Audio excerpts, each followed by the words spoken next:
안녕하세요. 칠성함의 매화보살입니다. 반갑습니다. 반갑습니다, 선생님. 네. 오늘 제가 64세가 되신 우리 토끼띠 분들 운세 한번 알아보려고 하는데요. 네, 이분들 이제 말년의 운기를 한번 알아볼 건데 우선 이분들의 좀 초년과 중년을 먼저 돌아보자면 어떤 과거의 길을 걸어오신 분들이 좀 많았을까요, 선생님? 나는 왜 이런 힘든 시기에 태어났지? 그거 나는 왜 금수저, 음수저가 아니었지? 그거 나는 왜 마지로 태어났을까? 마지인 언니, 오빠, 형, 누나들이 있을 거예요. 나 왜 마지로 태어났고 이렇게 힘들고 가난한 집으로 이렇게 태어나? 나 왜 이 고생을 하고 있지? 금수저, 이게 통계적으로 보면 다는 아니겠지만 거반이 이게 금수저, 은수저가 없다는 거예요. 그래서 내가 개척하는 삶을 살아가야 되는 거야. 태어나서 보니까 힘든 집에 없는 집에 태어난 거야. 근데 그건 누구 탓하겠어. 내가 부모를 탓할 수 없잖아. 내가 부모를 선택 못해. 근데 내가 그 삶을 그렇게 태어나고 보니까 서러운 거지. 그러나 선택 여지가 없는 거야. 그러니까 고향에서 시골에서 자른 사람들도 많았을 거예요. 그러니까 태어나서 돈 많은 집은 없잖아. 근데 마지로 태어난 사람은 그나마도 혜택이 뭐냐면 마지는 언니나 누구나 맞이를 한 사람들 부모님들이 우리가 어떻게 조금씩 다 이렇게 올려주잖아. 그러다 보니까 맞은 사람들은 어떤 때는 혜택을 보는 수도 있고 밑에 동생들이 피해보는 것도 있는데 또 아까 그러잖아. 내가 부모 동생들을 위해서 어떻게 해야 돼? 내가 희생양이 된 거야. 그러니까 집에 총대를 메고 내가 할 수가 없어. 그러니까 말을 못하는 거야. 나 왜 이런 집에 태어났어? 나 왜 이런 선택의 건수가 없고 그냥 무조건 그 삶을 살면서 무조건 살아가야 돼. 그냥 난 무조건 일을 해야 돼. 무조건 동생들을 도와줘야 돼. 그래서 초년에 너무 힘든 삶을 태어났죠. 부잣집으로 태어난 게 아니다 보니까 밑에 위로 동생 뭐 이렇게 있고 형 누나도 있을 수도 있어요. 근데 당연한 거를 태어났기 때문에 동생도 챙기고 엄마도 챙기고 뭐 들로 나가서 뭐 다 돌아다닐 수밖에 없어. 근데 먹을 게 없고 챙기는 게 없고 살기 힘드니까 내가 어디로 나가야 돼? 돈을 벌러 나가야 되는 거야. 가보니까 내가 돈이 없어서 시대가 공장을 간 거야. 공돌이 공순이라 그래. 그래서 육성회비도 못 내고 제대로 학교도 못 다니다 보니까 중학교 다닌 것도 잘 다닌 거야. 고등학교 때부터는 못 다녀. 그래서 어떻게 제일 먼저 공장 같은 데가 많았죠 옛날에. 그래서 공장에 가서 일을 배우고 재주를 배우고 능력을 키우는 거죠. 그래서 돈을 벌어서 어디로 갔겠어? 날 위해서 썼어? 절대 아니야. 누구? 동생들을 도와줘야 되고 학비를 대줘야 되고 부모님 돈을 좀 대줘야 되고 생활 여건이 어려우니까 그냥 벌어서 동생들 다 치닥거리 하다 보니까 아이고. 내가 없어. 그러니까 내가 배움이 적은 거야.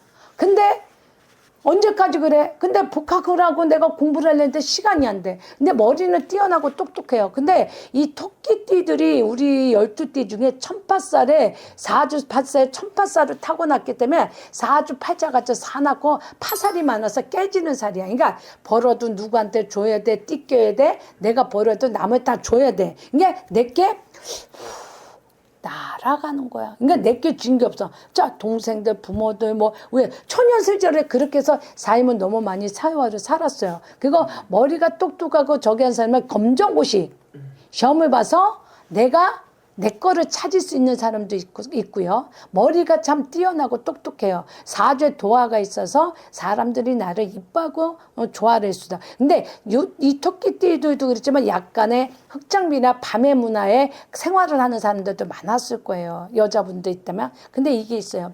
자, 거기서 살았어. 부모 형제. 내 부모 형제는 버릴 수가 없어. 그쵸? 그러다 이제 초년 시절 그렇게 지나서 중년이 돼가면서 자, 3, 40대 가니까 결혼이라는 게 있잖아요. 남녀가. 근데 결혼을 했어.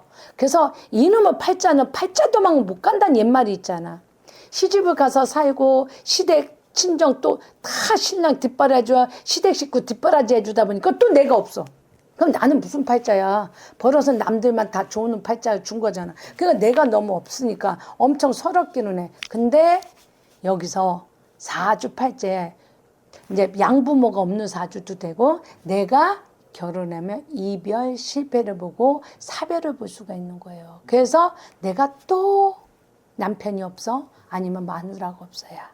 그래서 또 나 인생이 나 혼자 또 땅 파야 돼. 그래서 이혼이라는 걸 쓰디쓴 맛을 보고 2번, 3번 결혼할 수 있는 사주운도 또 가졌더란 말이야. 타고나기를. 그러니까 그 팔자소관을 못 속여서 또 결혼해서 또 헤어졌어. 자식을 도맡든가 내 자식 남 주고 남의 자식 내가 키울 수밖에 없는 사주풀이가 또 됐어. 그러다 보니까 남에 의해서 살아가는 사주팔자가 되다 보니 너무너무 외로움이 많다고 눈물이 많다는 거죠. 그러니까 팔자가 뭐가 좋아? 너무 안 좋은 거지.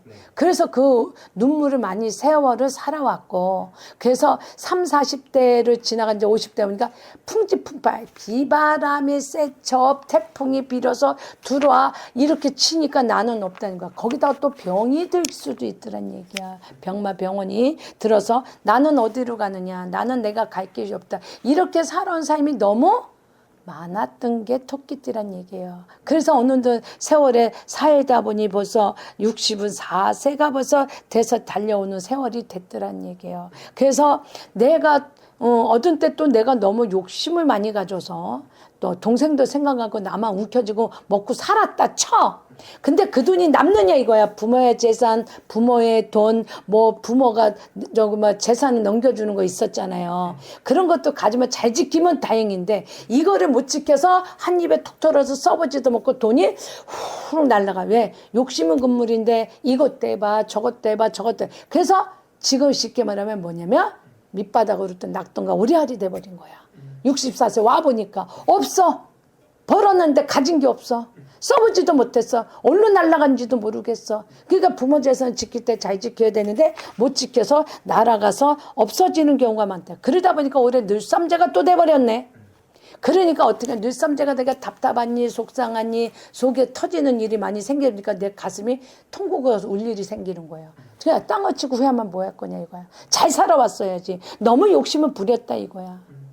욕심. 그러니까 동기시는 때 뭐라 그럴까 그 해준 것도 돌아오는 것도 없는 것도 있고 비판만 들어올 수 있고 내가 운전대를 잘못 짜서 돈이 사업이나 일을 해서 다 날릴 수도 있고 그래서 사업자 한 사람들이 지금 돈을 다 날릴 수도 있고 없다고 볼 수도 있다는 거. 그러니까 사주팔자에는 돈이 많을 것 같지만 돈이 없다는 거야. 내 돈이 없다는 거야. 먹고 사는 것만 잘해도 좋은데 올해 같은 경우는 잘못하면은 쉽게 말하면 뭐 내가 사업자라서 관제권이 가서 송사권이 걸려 가족 간의 이별이 생겨 뭐 결혼이 집안에 우환이 들어 도장을 찍고 자식들이 안 좋아 내가 일하는데 찢어져 구설수와 시비수가 너무 많이 들어와서 있을 수가 있는 운이기 때문에 앞으로라도 이제 말년운이잖아요. 지금부터 말년에는 이제 다시 힘들어서 다시 회생이라 그래야 되겠지? 다시 살아갈 수 있게끔 도모를 해야 된다는 거예요. 지금은 너무 많이 아프다.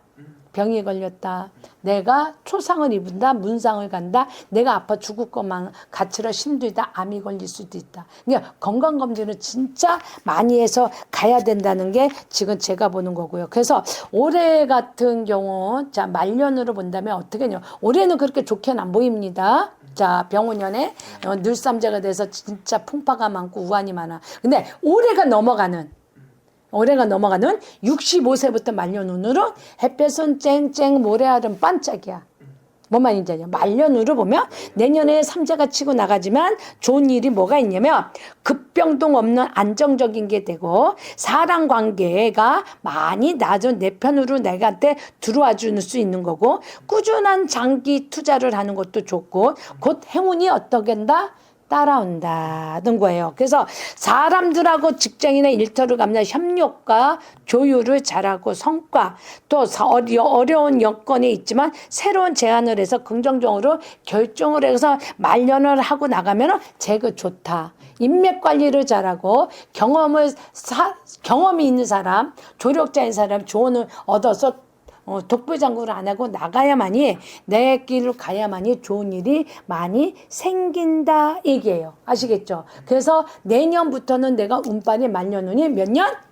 5년의 운이 70세까지 대박의 운이 돌아오니까 정말로 내 말년운을 잘 잡고 저 토끼띠분 가시면 좋을 것 같고요.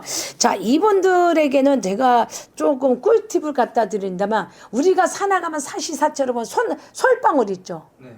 그리고 잣나무에 잣 들어있는 잣 있죠. 이런 거를 갖다 놓고, 이게 저 같은 경우는 잣나무에 잣이 들어있는 솔방울을 5개만, 잣솔방울만 5개만 집에다 갖다 놓는다면 열매를 여는 거잖아요, 잣이. 알알이 많잖아요. 그거 푸르잖아요. 해년마다 생기잖아요. 그래서 이 잣솔방울을 집이나 사무실에 갖다 놓으면 부자가 될 수 있는 풍습이거든요. 그리고, 색상으로 본다면 항상 그거 또 하나의 꿀팁을 줍는 풋사과 그림을 갖다 놓으면 재물이 상승이 되고, 풋사과는 뭐예요? 우리가 나이밈에서 팔았으면 이렇게 시작을 뜻하잖아. 푸르잖아요. 그래서 재물이 많이 들어올 수 있는 것이가 되고 있으니까 이렇게 좀 하셨으면 좋겠고요. 색깔로 본다 그러면은 이분들은 황토 지갑 있죠? 그 갈색 지갑. 거기다 돈을 많이 넣고 다녔으면 좋겠고요. 또 집이 부자게 되고 싶어 항아리 있잖아요. 항아리에다가 2가지예요. 항아리에다 쌀을 많이 담았고 곡식을 밥 먹고 살게끔 것도 재물이 있고요. 항아리에다 굵은 천일염 소금을 갖다 문 입구에다 갖다 놓으면 재물이 떨어지지 않고 크게 들어올 수 있으니까 그렇게 하시면 좋고요. 건강으로 보면 어디가 나쁘냐? 혈액, 우리가 피, 혈관, 혈액, 의장, 대장 이런 거, 심혈관 이런 쪽에 건강검진 많이 해야 돼요. 왜냐면 잘못하면 암이 올 수도 있고, 피로 인해서 신장과 신장, 신경, 대장, 간장 이런다 그러죠. 이런 쪽으로 이상이 많이 옵니다. 그래서 꼭 가서 이거를 잘 선택을 하셔서 가시면